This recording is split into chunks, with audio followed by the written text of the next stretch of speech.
Bonjour, nous sommes là en direct du congrès du Parti communiste qui a lieu à Aubervilliers.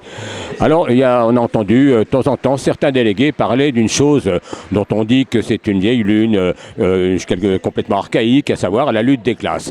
Bon, il y a 69% des Français qui pensent qu'elle existe toujours parce qu'au fond, ils en sentent un peu, plus ou moins confusément, d'une manière plus ou moins théorisée, les effets dans leur vie. Mais alors, si sur la lutte des classes, on peut se dire, bon, est-ce que c'est vrai, est-ce que c'est pas vrai sur la haine de classe, en revanche, alors là, c'est parfaitement clair. La haine de classe, elle se lisait cette semaine dans l'éditorial du journal Le Point, signé par son directeur, Franz-Olivier Gisbert.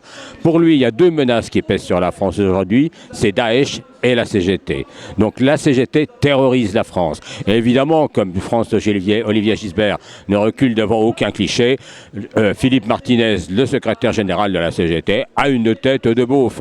Voilà, une moustache, ça suffit à ce petit marquis pommadé des plateaux de télévision pour décréter que tel ou tel a une tête de beauf. Alors évidemment, on repense au moment du Front populaire, à tous ces bourgeois qui voyaient arriver sur les plages des salopards en casquette.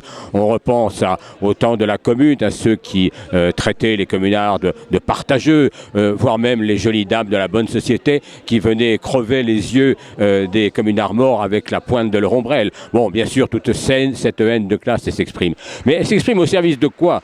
Eh bien, ce que dit Franz-Olivier Gisbert, c'est qu'on ne peut pas laisser gagner la CGT dans le conflit sur la loi travail.